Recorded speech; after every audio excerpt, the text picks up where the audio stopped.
The microphones? Mine has more of a bulbous. Well, exactly. So circumcised. Mine it's straight and. Yeah, I guess so. So if we're thinking, phallically. Thinking in a phallic way, my microphone is circumcised. And mine is not. There you go. All right. Tell me when you're ready. Ready. And I'll push the button and all that good stuff. Push the shiny button and let's see what happens. Gosh, I sure hope I can find the button.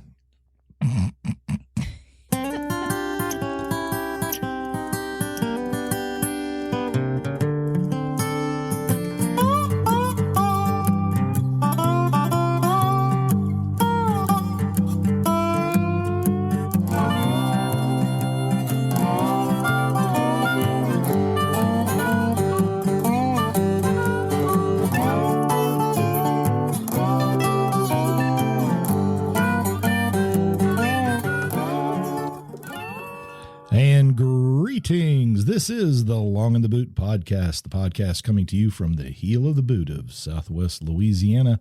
I am your host, G. Long. Across the way, as always, is Deb.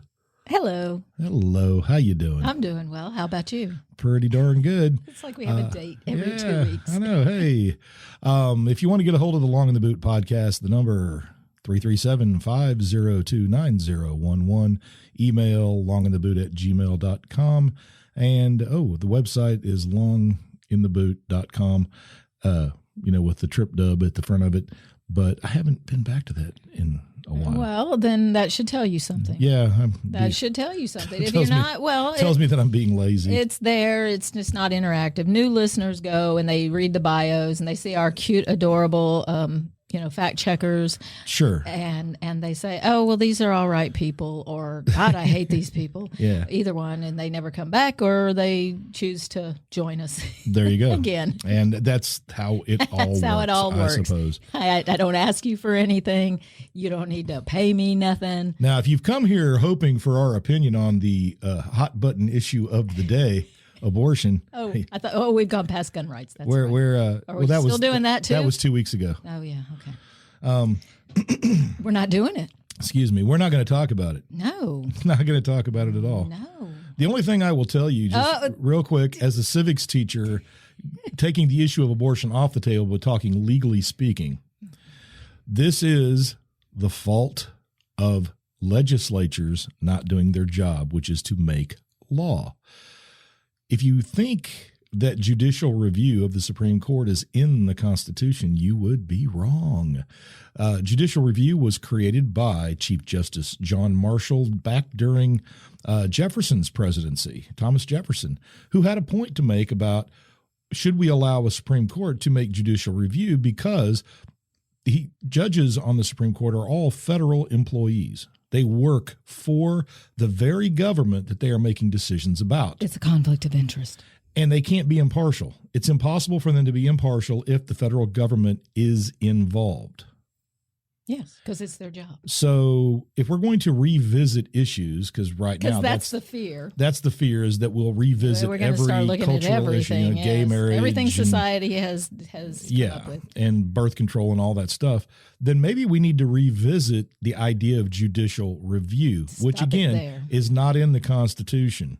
Nowhere does it say that judges should decide what the law is and isn't. That's the job of legislatures. All right. Well, so I think everybody's worried about their social score and their votes. So maybe they don't want to do anything controversial, but half the country is going to burn the shit down. And then on the next decision, the other half of the country wants to.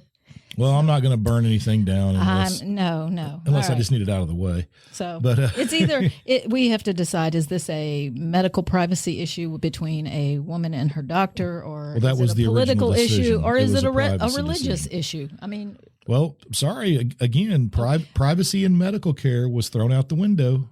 Yes, because of the vaccine. Before that, Obamacare. Anyway, that's where you stop. But that's where we're going to stop, because we're not going to talk about it. That's a lot. Where is Bella? She should be barking right now. Don't call her. That's it. We're done. But we did have something else in mind today. Did we? We did. And that was the idea. The other day we were talking about just games. Yeah. Well, actually, we ended the last podcast kind of talking about like competitions and stuff and how we thought the changes would happen in society and get rid of things over time. Right. We thought, but it was about games. But we've been thinking about, how much longer will, for instance, bullfighting be a thing? Yeah, because we already know people have been upset by that, animal rights activists, and so. And then I was playing a video game, Elden Ring. Oh, you can stop. But the point is. Then I started thinking about how gladiatorial combat was sort of a game. Well, yeah, we started talking about tournaments and how. And then finally it came down to how long have people been playing games?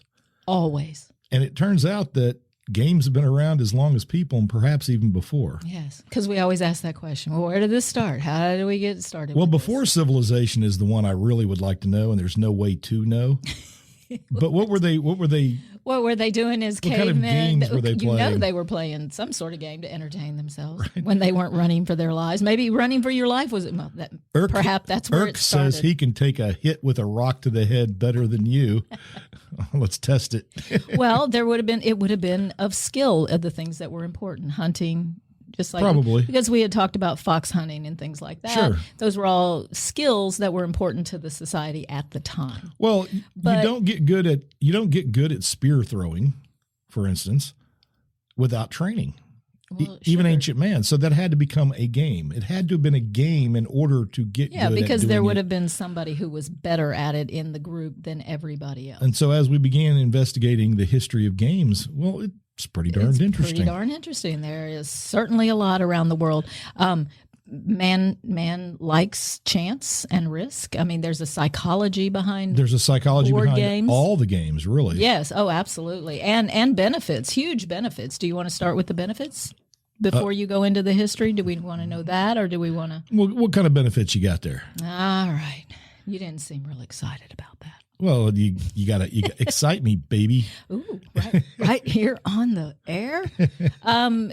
First benefit, it brings people closer together, right? Strengthens relationships, sure. Families. I know a lot of families that have a board game night. Yes. We didn't exactly do that. We didn't really. No, we really didn't. Our son and his family, they play board games. Pretty princess. I've seen my son in a tiara with his children. He was a pretty princess. He was a beautiful princess.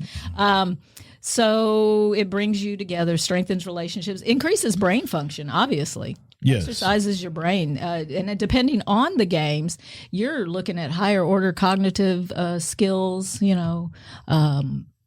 manipulation of chance, I guess. Sure. So you got that. Memory, complex processes, all ages, plays besides cognitive skills, you're also, I couldn't say the word. Besides that, you're also increasing your problem solving. Sure. Decision making. It's good for small children, good for all people. Teaches you how to set goals, be patient. And you usually laugh a lot. Yeah, and you have fun. Yeah. And you learn things. Absolutely. And games have been around, and those are like board games with families and stuff. Yeah. And you might think, well, board games are slowly going away, but that is in fact not true. No, that is more not board true. games are being produced and sold today than ever before. Even in the age of video games, board games have taken off. There are incredible numbers of board games and what they call tabletop games, which usually involve a map and cards or dice, adventures, many obstacle. sided dice. Yes. And so games have been around as long as civilization. Yeah. To be perfectly honest, it's Well, I think the board game, the pandemic, you've got families. Sure, that made home, a big difference. That should make a difference. It just makes a stronger bond too for families. It also helps children who are shy and have low self-confidence. Being involved in playing a board game, all of that stress release and working together can help them. So families, you guys play games with your children. That's right. Yeah. And games are absolutely worldwide, yes. culturally speaking. Yes. In history, all cultures developed games almost as soon as civilization became a thing. Doesn't matter where you go in the world, they were playing even games. Class, socioeconomic. I mean, you had obviously the rich. Sure, well, they would have been first, and we find theirs. I mean, if you're archaeological, help me speak today, man. Phew. Archaeological digs. One-sider, huh? You're a cheap date. I'm not even. Oh my god. Oh man. All right. So psychologists say that really all games are expressions of our desire to play. Yes. And so it allows people to go beyond what's immediate. Your imagination can only carry you so far. And some people can't do real hardcore direct physical activity. Yeah, so playing a board game So is throwing easy. a spear or a sword fighting or whatever as a game is straight out for them. They can't do it. So the regular people can do it. Not just the heroes Right. who can joust or hunt a fox better than. And there are some common features Yes. with games. Tell us. Uncertainty of outcome is number one. If a game has a certain outcome, then it's not usually that And much it's no fun. Yeah. You don't watch a movie again. There are agreed upon rules for games. There is some type of competition, and they break it down into three types. It's man versus man, man versus self, and man versus fate. Those are the three types of games. Just like our conflicts in literature. Another thing which I thought was interesting was prescribed goals. Games have goals. Yes, and people get upset if you do not follow the rules Right. in obtaining those goals. And I think that's kind of cool. And one of the things that games did, historically speaking, too, was pass on culture. Yes, teach kids. And pass culture on, cultural diffusion. Games became a way that people could communicate even when they couldn't communicate. If two different cultures meet, they don't have the same language, but they have a game that's in common. Yeah, if they can roll a die. That's the beginnings right there. No, they have a commonality. And games were brings people together, strengthens bonds. And early on, you as you mentioned, games were markers of social status. Depending the game you played kind of depended on what social class you were in. Yes, and we find the remnants of games that belonged to the rich more often. Right. And so that's kind of what we came at this whole game thing. Because we all have wants and desires, right? Psychologically speaking, games have helped us in a lot of our psychology. Yes. Because we have goals as people.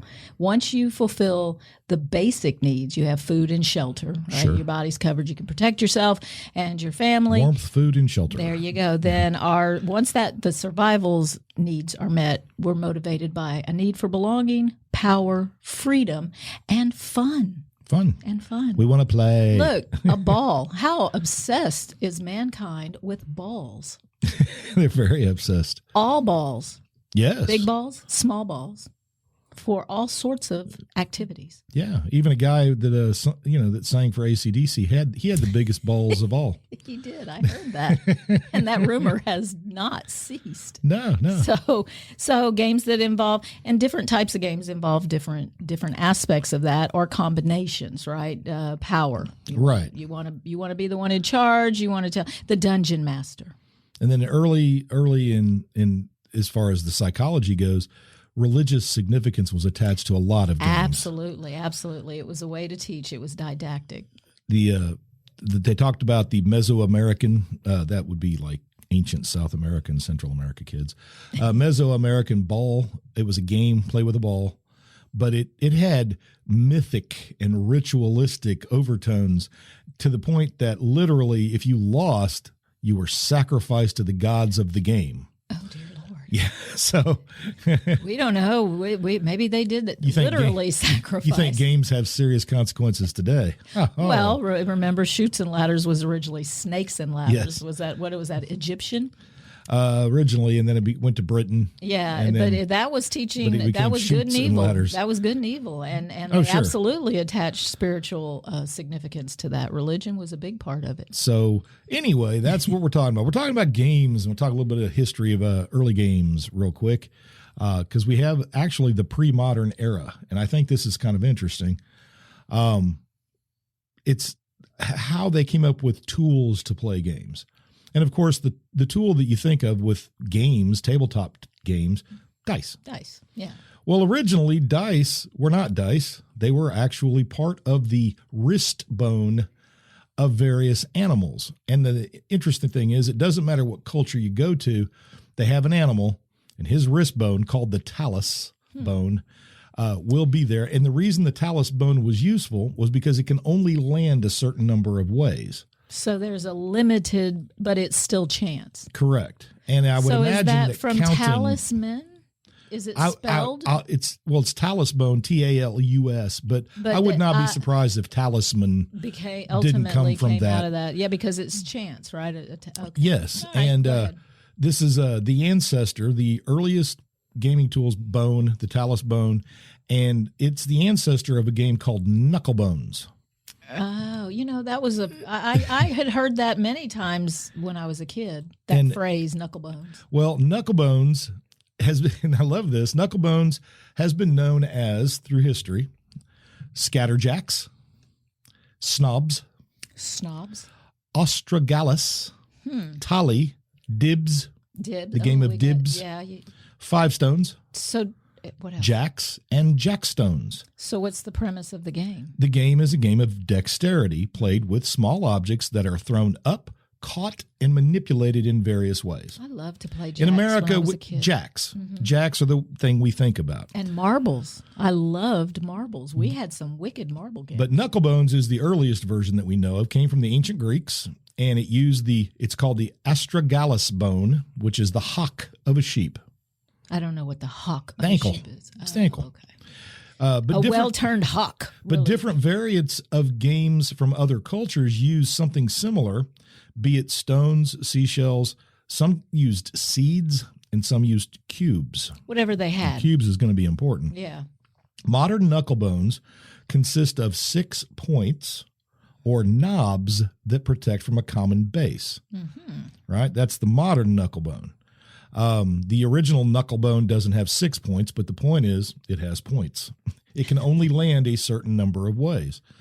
And usually the game in its original form, the winner would be the first to complete a prescribed series of throws. The simplest throw consists of either tossing up a stone, a jack, or a ball, and then picking up one or more of the knucklebones from the table while it's in the air. Small-handed people were at a disadvantage. Oh, big time. Yeah. And this is my favorite part. Another throw consists of tossing up the first stone, then 2, then 3, and catching them on the back of the hand. So no ball in. Oh. Right. So you'd take like 3, throw them in the air, and try to catch all 3 on the back of your hand. I have tiny hands. I don't have a lot of space. Different throws had different names in cultures, but one of the interesting ones was that riding the elephant, okay, peas in a pod, all right, horses in the stable, and frogs in the well. These all sound like euphemisms for nasty things. Well, it's weird too because it absolutely spans the globe. There is no part of the world that didn't have a version of knucklebones. Well, people needed to have some form of entertainment. We need to have some fun. We need to relax and release. They have excavated in the Middle East, and they now know for sure 5000 BC. Yeah, I got that too. Turkey and the Nile. Yeah, and that's, to me, that is amazing. But if you read the Odyssey and the Iliad and the Odyssey, knucklebones is in there. They played knucklebones. Yeah. It was the Fertile Crescent, man. Everything was happening. It's the place to be. What was the other thing? Children's games upon Mount Ida gave him Eros for a companion and golden dibs with which to play. That's a game. They're playing games. And think about time. You had to pass time. Yeah. Yeah, once you had your needs met, that's the point. You have some spare time.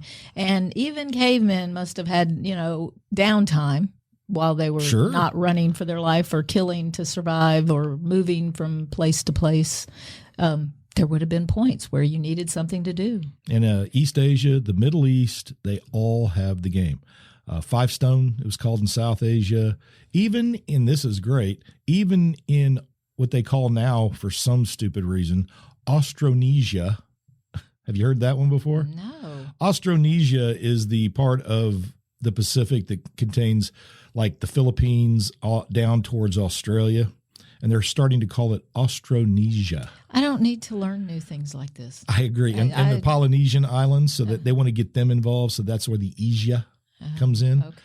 But in Samoa and Fiji, they use these seeds, and they're massive seeds. They were used in the knucklebone game. And they have statues from Rome from 150 AD of people playing knucklebones. Wow. So that game lasted. And jacks still exist. I don't know if little bitty kids now know what it is. Well, and I got to think about that too, because it says it wasn't until around 300 AD, because all the games you're talking about are all games were for adults. It was for grown-ups. They originally, but children they picked up on things. Obviously, like Chutes and Ladders, Snakes and Ladders. That was directly aimed at Indian kids and teaching them about morality, good and evil. But it was a hopscotch. That was the first. I guess you don't really consider it a board game, but in essence, it is a literal board game.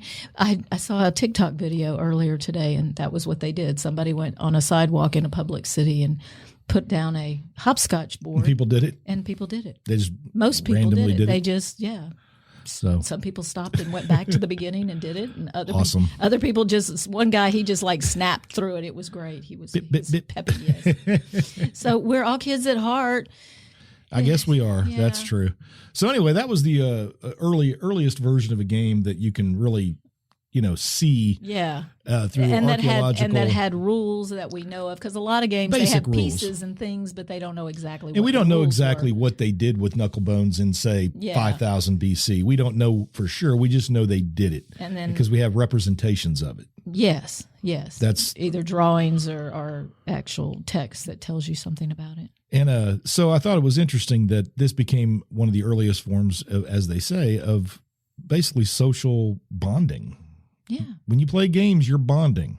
And if you don't cheat and you follow the rules, because if you get known as a cheater, people don't put up with that. That's true.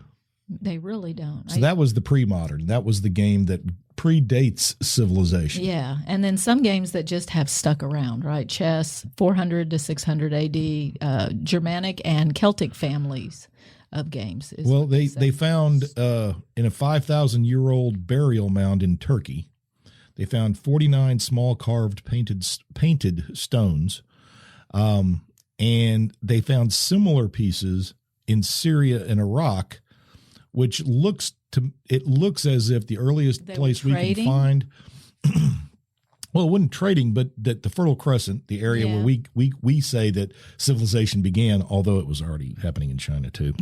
We don't all talk about that. But the earliest board games seem to have come out of that, and they're all in elite burial areas. Like, it's not poor people, obviously. Yeah. These would have been elites because they're found in burial mounds. Well, and that was my point earlier. While I struggled to get out the word archaeological, poor people didn't get burial mounds unless they were mounded up and as a pile of dead people. They got ashes to ashes and dust to dust. But they found a game, and it's the first one they know of as kind of like a board game, and it's in Egypt, and it's called Senet. Yes, I have that. You have that? I have that one over here as well. And one of the fun things is, of course, is they're not really sure exactly how it was played. Well, no, that was my point earlier. It's like we don't actually have the rules, but we know it was some form of game. We've got pieces and 3,500 BC. Yes. That's really old, kids. With the sticks. They know what the board looked like. Yeah. 30 row or 30 spaces, 10 rows, or 3 rows, 10 spaces each. Well, they believe the Egyptians thought that Ra and Osiris protected those who won the game, and it was mentioned in the Book of the Dead, actually. The game of Senet is available in a modern version today with rules that have been assumed or adapted. They made it up. Yes. So if you want to win at Senet today so you can be protected from the sun god Ra or from Osiris, and that was a racing game, basically. They think it basically started. They started at a certain point, and the trick was to get to the end. Get to the end. But they don't know for sure. But what they do know is that Senet became a religious game. Well, that was my point. That God protected you if you won. You were fortunate. I think it's kind of cool that the pieces eventually represented human beings. Yeah, they said, my little story says that once the player hits the center, they reverse and head back to the start. And once they get there, the lion is activated and he's used to capture the opponent marbles. Said it's like an early version of Pac-Man. Nice.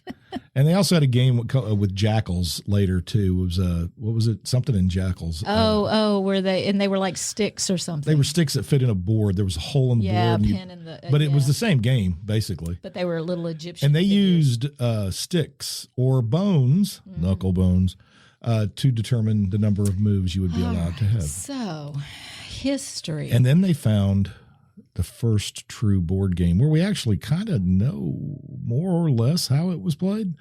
Dominoes? No, the royal game of Oh, yeah, also known as 20 squares, but found in Mesopotamia, played with a set of pawns, dates from 3000 BC, and it, again, a race game. Knucklebones for sure were the dice. And it's possible that they borrowed from the Egyptians and made their own game. I would think that would have happened all the time, because you'd adjust to what you have. That's what people do. But they have a Babylonian treatise on the game written on a clay tablet they've read, and the game had astronomical significance, and they believed it would tell one's fortune. So again, games being not just games, but something really important.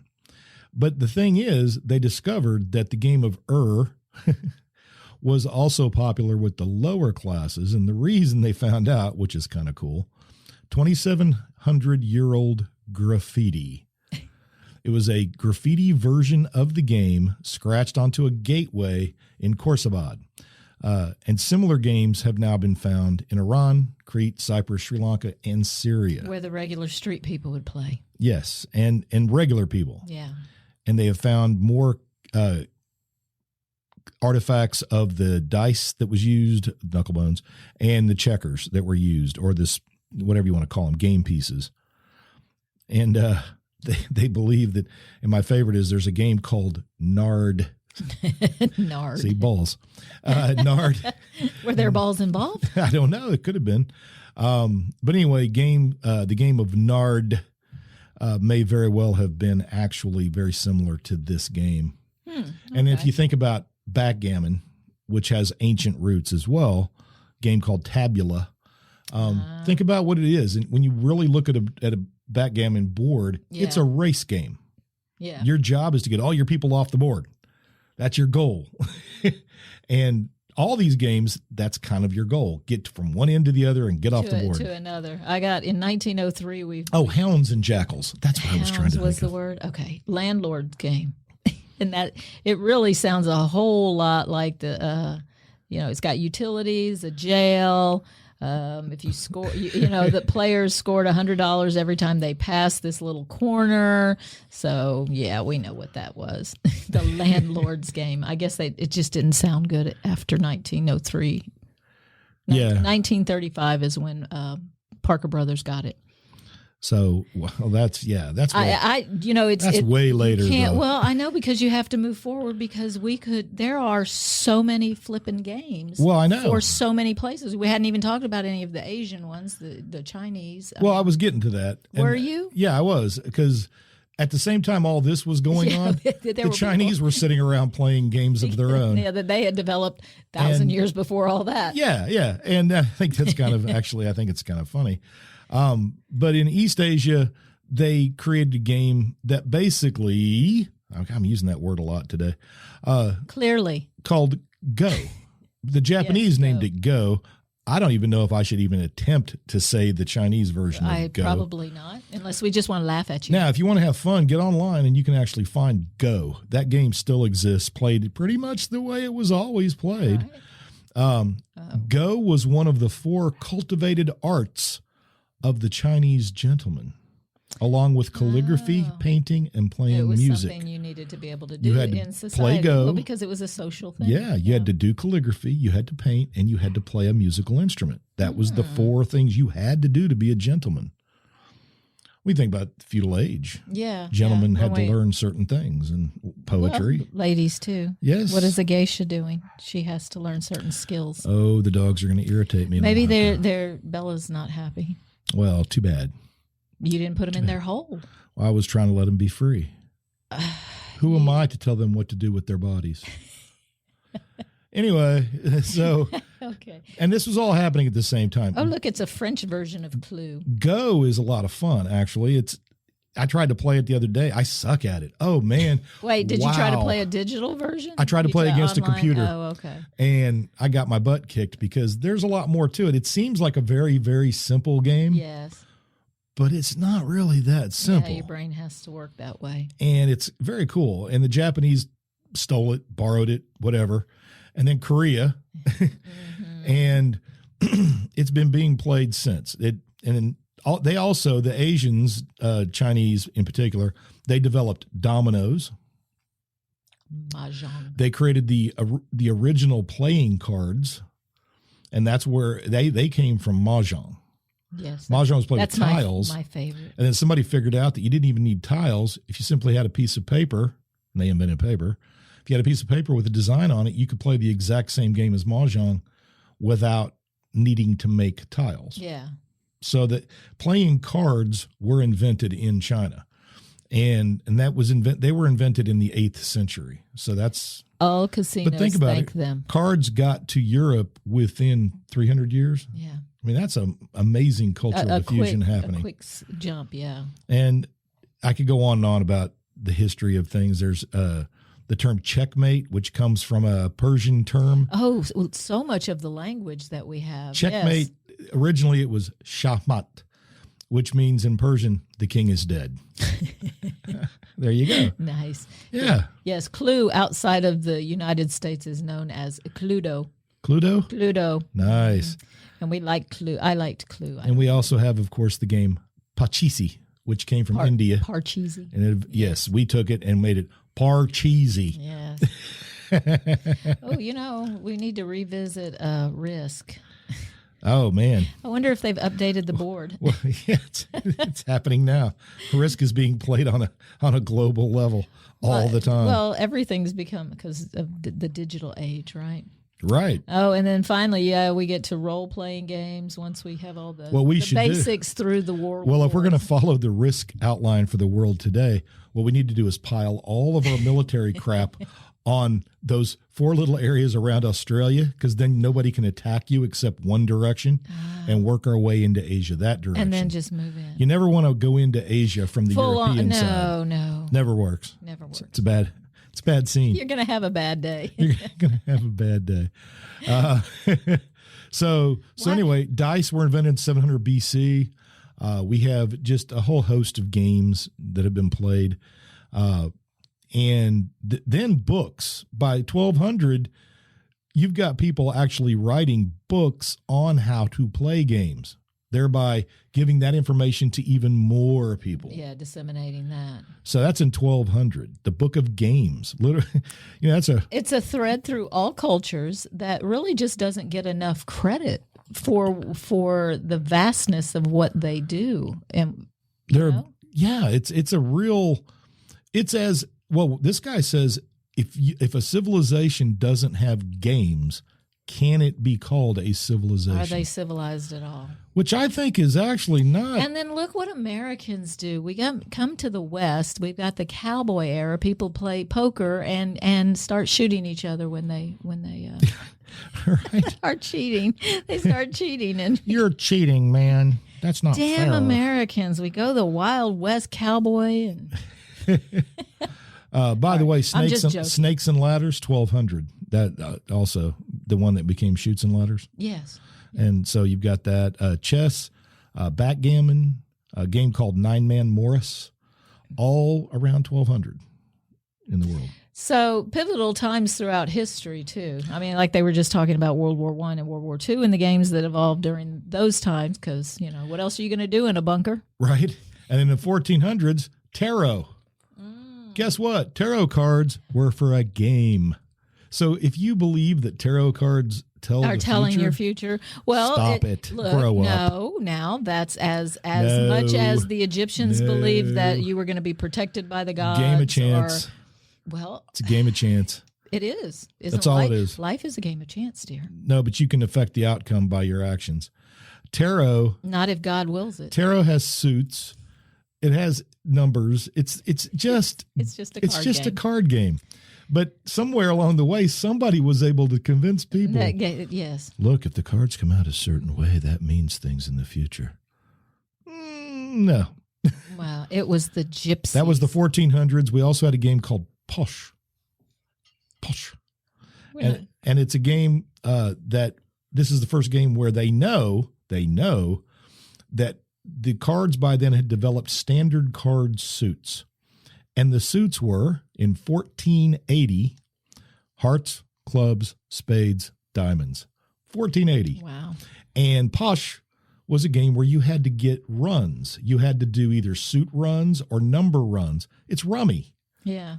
But it's the first one they know of for sure. Rummy was being played. I like gin rummy. It's amazing. I found this fascinating. Well, I know. I'm surprised we actually hadn't come across this before. And we kind of started at the end and modern and worked our way back and then started looking in depth into the subject because, well, Yeah, we found it interesting and we thought we'd share that. Share some of those ideas. Share some of that idea. And encourage people to play games with their kids. And not talk about abortion. That's how we did it. You know what? If you want a game to end quickly, bring up abortion. Oh, well, I don't think that adds any fun or freedom. No. Actually, freedom is a big part of the psychology of games, right? No, freedom's just another word for nothing left to lose. Because you can't get an abortion. The need for freedom is about having choices, right? Being independent and autonomous. Right. So being able to move freely. And you're trying to control your own little world. And creativity too. I mean, Yeah. So many things. Uno is one of my favorites. Well, it's a full on. Dominoes is so. It's a full on university class now. Game studies. Oh, I'm sure. Yeah, but isn't that about ludology? Digital games? Isn't that about? No, it's the study of games, the acts of playing them, and the culture surrounding them. And it's been broken down since then into games about folklore, games about cultural heritage. That's almost the same thing. Sociology and psychology, designs of games, and game studies. They don't focus on video games. They don't focus on any one type of game. But they do study forms of games like sports games. Yeah, because there's so many variations, competitions, and it's an anthropology course. Oh yeah, okay. And so they do go back to the. So knowing what we know about games and how old they are and how they go right along with civilization, as they're hand in hand. You don't have civilization before games, and you don't have games. You don't have a time after civilization where games don't exist. They weren't there. Yeah. So clearly, it's they come with us. Well, when you teach history, they always say civilization has to have these things. Yeah, right? It has but to have they a don't. government. They don't add has to have a religion. It has to have a game. Yeah, they have to have. They play games. They have to play games. So now then, as our normal thought process is, and what it says about society, right? Games and the games that we play, and where we're at now. Ooh. Yeah, maybe just limit it to America and not think about any place else because it's just too big. But the types of games that we are favoring and where we're going in the future. I mean, are we going to end up with rollerball? Well, that's a sport. That's a game, but it's also a sport, and that's kind of where you have to. I mean, while football, for instance, is a game, but it's also a sport. But it's a very limited game in who can participate. Yes. I think you have to separate. At least isn't that why they came up with fantasy leagues? Isn't that why they? Yes. I mean, that was the whole purpose. There. I can't play football, but I can play an aspect of football. The elite, I can play the general manager. Yeah, basically. Yes, but it's still a game of chance because depending on what happens in the real games, determine what happens in your game. And we like to think that the real games are just chance. Right. And that includes all gambling games. Yes. In fact, I learned dice.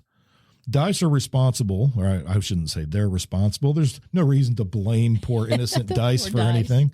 But craps in casinos, that is the only game that actually favors the person, the player betting, as opposed to the house. It's the only one, which you would think, well, doesn't make any sense. It's such a random thing. It dice. Does seem like, well, not as much as roulette, though. We laughed about the idea of but that. Isn't it interesting that they came up with rules for craps for something that is absolute? If dice are not weighted, if they're not weighted, if they are perfectly balanced, then they should be ultimately random. So how can you bet on certain things? Well, they created a way of doing it, right? Yeah. You're just betting on a certain number to come up or whatever, you know?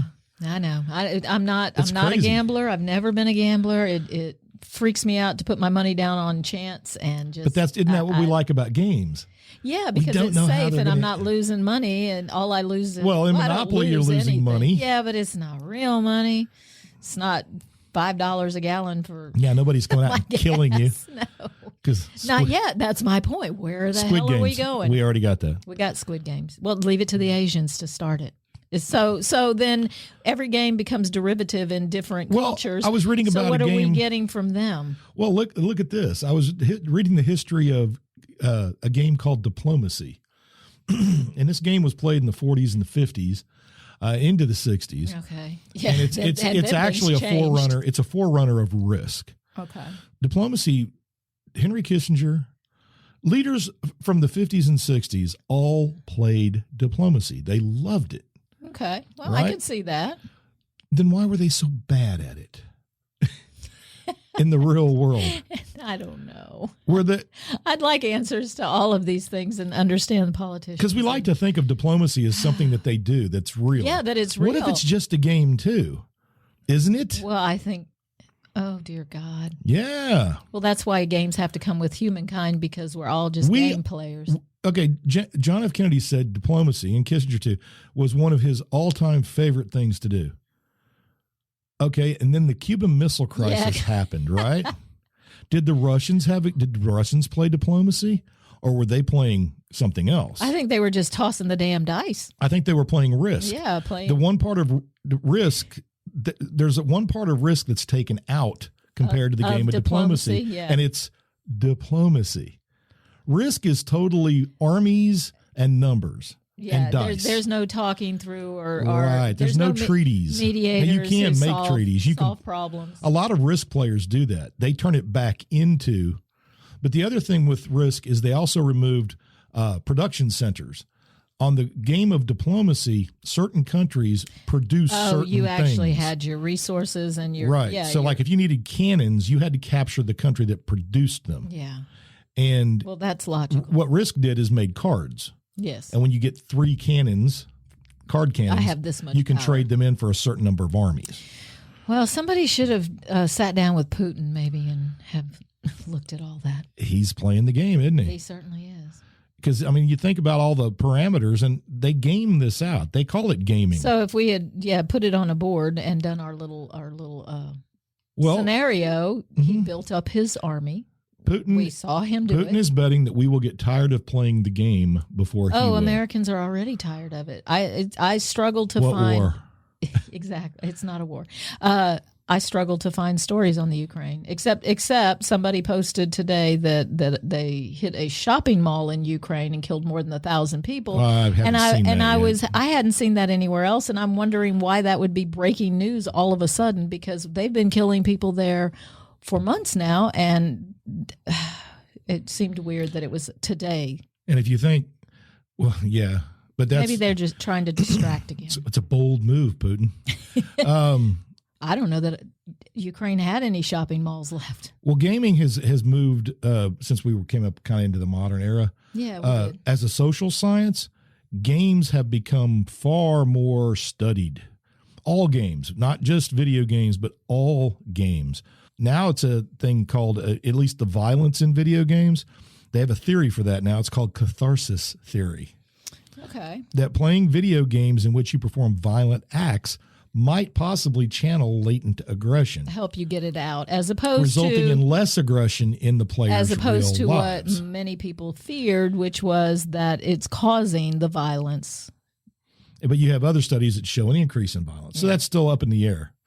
Well, no, I think that has to be combined with mental health issues. Well, I would think so. Yeah, because the idea that you become desensitized as you work your way through these games, just shooting and killing everything that you see, if you're mentally unstable, you might think that is an option. Right. I think that's normal thinking people recognize that's... It's like what they say about people who take hallucinogenics. If you're not mentally stable, that's a bad idea. That might cause problems for you. But game designers now are going more and more into trying to leverage the power of games and video games, all games, into maximizing the learning process.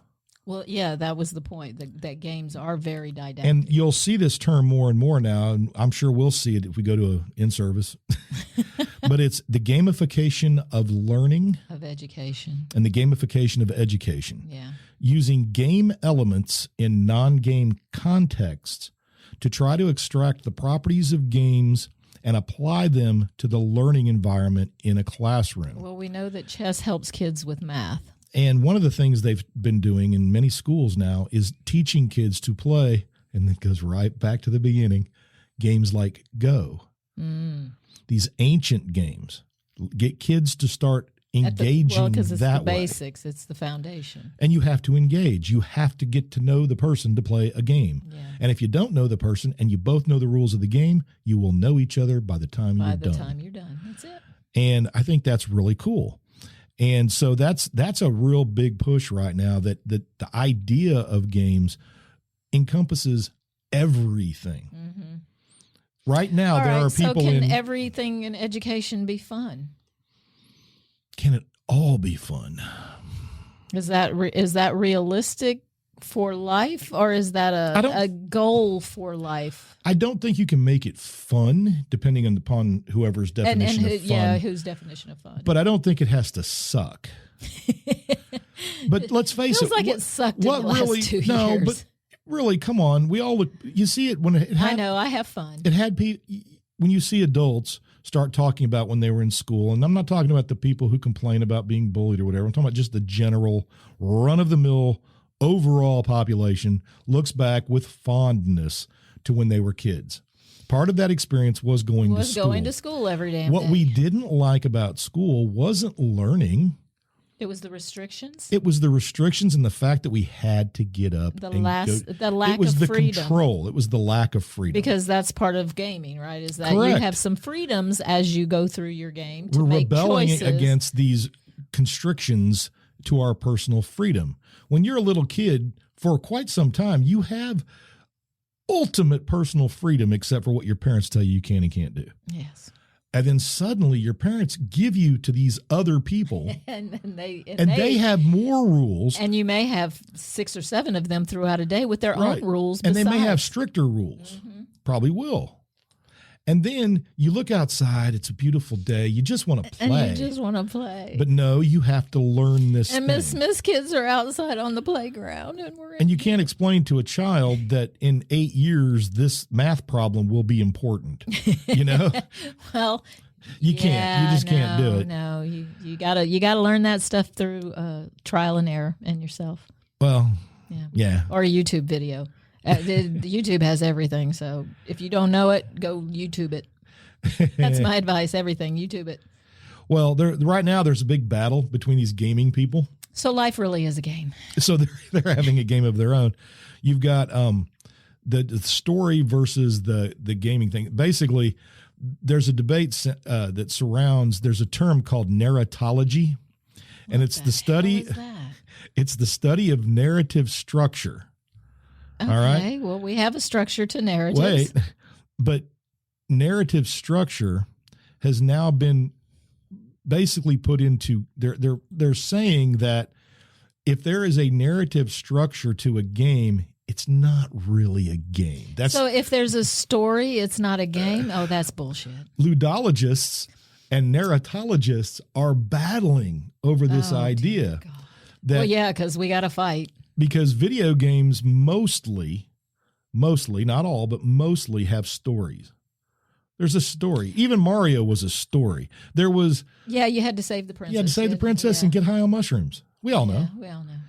And you know what? He probably could have got a hold of the princess a lot sooner if he hadn't ate all those damn mushrooms. And gathered coins. Well, you got to pay for the mushrooms. You got to pay for everything. Anyway, so there's a big battle right now. It's kind of funny. Oh, my. It's like fake beards versus real beards in the Santa Claus debate. Yes, we've said that before. Yes, and I think it's interesting. That we all have to fight about everything? Yeah, yes. That we have to argue constantly and bicker like a bad married couple constantly? This country. Well, and finally, we have the people who are saying, who cares about any of that? What can games do for us? What can they do for me? And they're discovering by forcing, and I love this, forcing 60-plus-year-old participants to engage in gaming at their retirement communities has reduced the number of people being diagnosed with senility and Alzheimer's. I was going to say, yeah, they're going to have, because they're using their brain in a way that they normally wouldn't. Right. And it's exercising you. And their productivity, if they still work over the age of 60, goes up, provided they are basically made to play games. And I say made, apparently once you get people playing games, that's no they problem. just play games. Yeah, but some people you have to coerce into it. Well, sure. You got to coax them. They don't want to. So anyway, that's interesting. That's where we are. And where are games going to go? Who knows? Yeah. Are we going to go more violent? Are we going to? And we've also got VR. I mean, you put on the headset and you're there. And we have a whole culture around games now. Yes. Like there wasn't game culture in the ancient world. There were cultures that played games. We know of, yeah. But now there is a subset of culture that is totally devoted to playing games. And not just games. You have the board game people. Mm-hmm. You have the tabletop game people who play like, it might be a recreation of a World War II battle, or there's Dungeons and Dragons. Yeah.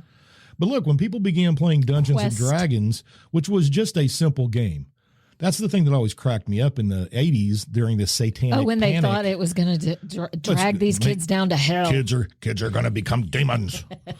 And then they're going to, I will eat your soul.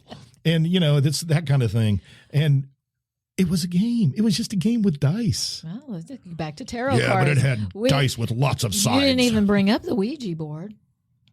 Oh, God, the Ouija board. The Ouija board. That's a Satan's voice board. from the Netherlands. Satan's board. The Netherlands. Okay. I will eat your soul. I'm not going on a date with you anymore. I do nothing but embarrass people who are with me. Anyway, so current demographics. People playing games, you mean? Total, yes. All right. 75% of households have at least one person who regularly plays games of any kind. Okay, we have 75%. We have several board games here. 65% of adults over the age of 40 play video games. 60%. Okay. 60% of adults play on smartphones. 52% play on a computer, and 49% have a dedicated console. A what? Dedicated. Oh, dedicated. You said dedicated. I'm not the only one who's flubbing it. A game console. The average age of a male gamer today, 32. Ah. The average age. Okay. Females, 34. Okay. And this is the best part of all, evenly split. Oh, really? People always saying, boys, those young men today, all they do is play video games. Well, half the women are playing too. Well, that's because they had to do something. And which I think is kind of cool. And cleaning house ain't fun. And again, board games and tabletop games production new titles come out more each year, not fewer. Yeah. So we have more leisure time. There are, yes. We have more leisure time, and we have people willing to just play games. Yeah, and you're not wasting your time completely when you do that. Although don't put off maintenance, your life will get out of balance. I mean, I've harped on that since I've joined our podcast, that you really have to still maintain aspects of your life, because once things get out of control, you start to think, well, I can't get it back. And then maybe you play games all the time. So like everything, you have to find a balance. You better not be talking to me. So get your shit done, take care of your kids, go to work. Did that. I'm done. Yeah, see, that's why the older people are playing, because we're done with that. We started it. Yeah, that's we were true. the first. I have that picture of you sitting there with that old damn computer that my dad had, and with the orange screen. Yes, with on the AOL dial-up, and playing. What were you playing? Wolfenstein. And Coda's like 4. And he's right there, in his little glued chair, to it, just staring. Yeah, he's mesmerized. I can still, to this day, it was the pizza place in Blue Springs, Missouri. I know it was on Raytown. It was in Raytown, where my mom liked to go. Raytown, Missouri, in the state of misery. Anyway, went in and they had this big machine, and they had pinball machines before that, but they had this new machine, and it was Pong. Oh, yeah. It was a console. I had Pong. a friend that had Pong. I was mesmerized. Yes, that we little played dot. for hours. And to think that it went from there. But during high school, like, I saved no money. If I had, put any, it in a machine. I put it in a machine. I absolutely did. That was the best thing about having the bar downtown next to the courthouse, or working at next Pat to O'Carroll's. City Hall. Yeah, is that we got to play for free. No, Pat O'Carroll's we still had to pay. We paid, but when they were our video game machines at the bar, we got to play for free, and so much pool. I never paid for Ms. Pac-Man at Pat O'Carroll's. Ms. Pac-Man, we knew how to get the machine open, so we would just rack up like 100 games and just play. Sorry, Pat. It was a game to get to play the game. But Miss Pac-Man was it was awesome. It was. And then we got finally with the Nintendo, Mario at home. Yes, and then you had it all at home, and you could see. As an only child, if I didn't have anybody around, then my dad would take me to the movies. But so for all these kids who are playing video games, just know that it was people my age, baby. That finally. Shut up, boomer. Yeah, boomer. That's me. No, I was a movie person. I got in 1 year under the wire somehow. Well, I was born right after World War II, 10, 15, 17 years later. So, yeah, I'm part of that generation. What? 19 years later. I know the fact that your mother and us are in the same block of boomers. That's nonsense. Is nonsense, exactly. Lies. Oh, lies!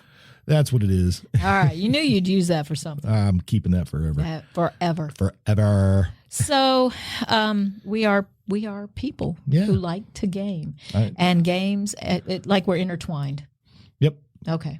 But there are some kind of games we don't like to play. Don't play head games, this gaslighting shit with the media. Stop that. And never, ever, ever play global thermonuclear war. No, it goes bad. Apparently, the only thing to do is to not play. That's it. Don't play.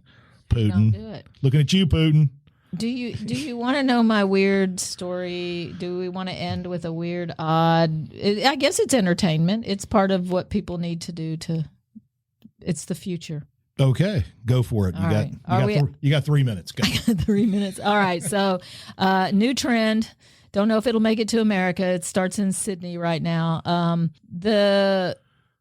Basically they put on mermaid tails and they go swimming as mer people. They swim in groups called pods. No. There are competitions. They merfolks, thousands of merfolks across the world, and in its simplest form, humans of all shapes, genders, and backgrounds enjoy dressing up as mermaids. You know I have a history about this issue. You do. That's why I'm telling you this. That's why in fact, I saved some of the this people story. who listen to this podcast know of said issue. Okay. Well, so it's happening, dear. You're just going to have to. It doesn't change the fact that there are no mermaids. Shut up. They launched a mermaid magazine, poured their savings into a multi-million-dollar mermaid tail industry on a planet plagued by war, disease, and social upheaval. Many merfolk have found life in the water as a refuge. So they're escaping through merplay. It's a lot of work to get laid. It's I don't know how that happens when you have that. I don't know. I don't want to think about the logistics of this. I do. They said that chaos on land is what's driven them there. The mer world is kinder, gentler, and more joyful alternative to the real world. See, but then take care of your business. You still have a life and you still have stuff you have to tend to. It attracts transgender people who empathize with Ariel's agony of being trapped in a body that feels wrong. I didn't think about that ever before until just this moment. All right, so Little Mermaid. So if a mer is wait a minute, Ariel is trapped in her mer body, but she feels like a human. I told you this was weird. It's very weird. I was just, it was weird. Well, I was thinking about this now, and you can be gender fluid under the sea. Of course you can. So if a mer person gets pregnant, probably not while they're wearing the tails. I'm sure they're. Maybe there's a hole. There's a little. Like a union suit. Anyway, if a mer person gets pregnant and decides they don't want to keep the roe. No, we're not talking. Oh, the roe. God damn. Then wouldn't that be caviar? Oh. Okay, stop. Wow. You said I only had 3 minutes, and now you probably crossed over that. Oh, all right. I've so definitely crossed the threshold. Apparently, though, really silly as it may seem, it has changed people's lives. It's certainly changed mine hearing it. So I'm not judging these people if it's making their life happier and they're still taking care of their business. I'm judging them. Take care of your business. Now I need to go but just know that my judgment carries no penalty. Wait, is there a website on here that can allow me to go see the mertails? I want to know how much they pay for them. How much are these things? Because mertails. These are really nice. I mean, a single fin. Merman. Anchorman. Or Zoolander. Swimming in tails takes practice. It requires of course it does. Free divers called monofins, and that's the single fin you fit both feet in. Okay, monofin, how much? I don't know. Monofin, look it up. You look it up. I'm reading the story. Man, you see what I put up with, people? Oh, you're so What bad. do we call them again? Merfins, I think. Merfins. Or monofin. Merfins. Yeah, I don't know. Here we go. Mahina Mermaid. There's a Merlympics. Oh, they have events in Europe and the UK in recent years. Well, these aren't really mermaid tails. They're just shoes that go on your feet, but it's all one. No. These are full on. Look, there are people of color. There are all kinds of. Look at all the variations of people doing that. No, I want to know about people who are wearing the pants too. There we go. Did you find them? I got a picture. Well, I want to know cost. I want to know what they're spending. Hang on, I'm going to take this picture. I'll be right back. Shut up. This suit that this young lady is wearing, sitting on a fake rock. On a rock, yeah. Quick, get the harpoon. Oh. Do you know how much a mermaid would be worth? A real one, yes. Oh, she thinks she's a real one. She identifies as a mermaid. Anyway, just fun. $160. Okay. Or euros, excuse me, euros. So all right, it's about 190. That's for the full suit. The little weird flippers for the feet. Just the feet. No, it wouldn't be the same. I wouldn't think that would be the same. Mahina Merfin. If you're just playing with the feet. All right, kids. And not, you need to use. Mahina Merfin. You need to unify the legs. The legs have to work as one. See, I don't know, man. Okay, well, they can't see. You're on the radio. I know. Whatever. But the streaming device. There's no such thing as mermaids. I'm just going to stick with that. That's what I said years ago. Okay, well. In class. Biologically. To a person who actually thought they were real. Okay, biologically there aren't. But in the fantasy world of the world, you can do whatever the hell you want. That's right. I tell these people every day that their joy is portable and they can take it with them. And if it requires you to put your 2 feet into a mermaid tail, go for it. Then have at it. I don't actually care. I don't have to be a part of it, so exactly. Go do what you want. Exactly. It's another. You know Absolutely. what? They're not like breatharians who think that they can survive from sun and not eat, breathing air and through that. Yeah, I mean, okay, those people are ridiculous. That is not a thing. Not people who play video games. God. Look, I asked you for one thing today: to help me move a chair. That's right. One thing. That's And I all did you it. had to do. I had to level up first. You had to gripe about it. To level Getting up. rid of that futon. Thank you to the listener who took that futon from us. It was a weighty It was a weighty item. off of our porch. Actually, Okay. We need to kind of need to wrap it up. All yeah, right. I think we probably do. Yeah. This isn't a game, you know. It's all a game, baby. It's all a game. Enjoy it while you can. It truly is. Just don't burn anything down, please. Well, I'd like that. Please don't burn anything down. No. Just- America, stop it. Nature's trying to burn it all down anyway. Oh, with the heat? Yeah, we're about to get some rain this week. That's why I've been working on my porch. Hope so. I'd like to get my little porch area. Damn armadillos. I can't plant anything, not just because of my back Told you, I'll pain. give you a gun. You stay up late. You I'm can shoot not them. going to shoot the armadillos. I know you're not. So then stop it. I know. I'm not going to kill them. I just keep replanting, even though it hurts. You can get a bat and just go beat them up. Maybe make them think twice. I hit him with a yardstick. No, it yardstick. didn't do anything. They He don't didn't even care. look at me. He Yeah, just he's kept nosing in my Yardstick. flower bed. That was cute. Such an asshole. Somebody on the That internet. armadillo's an asshole. Somebody on the internet said, "I love the armadillos. They aerate my yard. They aerate the garden. They They aerate uproot my plants. everything. That you can Shut break up. an ankle in those damn holes." Aerate the garden. I know. And yet here I am. I'm not doing anything about it except planting every morning. I've been throwing like food, certain things that didn't grow right out in the yard, hoping they'll go out in the After yard. that, they don't care about that. They want the grub. I know they want worms and crap under the ground. They want the bugs. You know, the stuff they're going to be having us eat before long. Okay, you trying to take it there? We're gonna wrap that up. It's then coming. It's go play coming. games with your kids. Y'all take Yeah, care of go play a yourselves. game. Go play a board game with your kids. Yeah. Better yet, play chess against your kids. It'll make you feel really smart, unless they beat you. Maybe. Good luck with that, folks.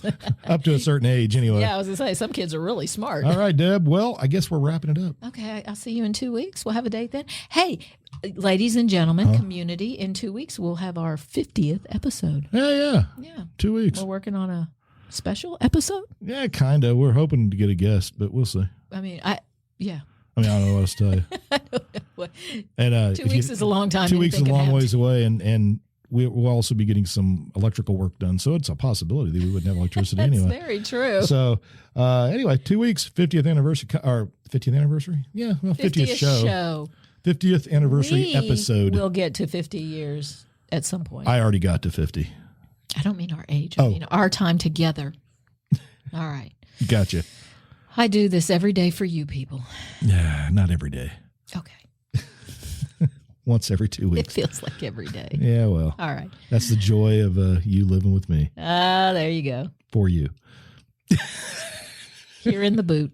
here in the booth. Here in the boot. All right, everybody, go have a great week, and we'll see you in 2. Bye. Are you you're not going to do your closing phrase? Oh, I did it earlier. Okay. Your joy is portable. You need to take it with you. Jeez, some people. Share it.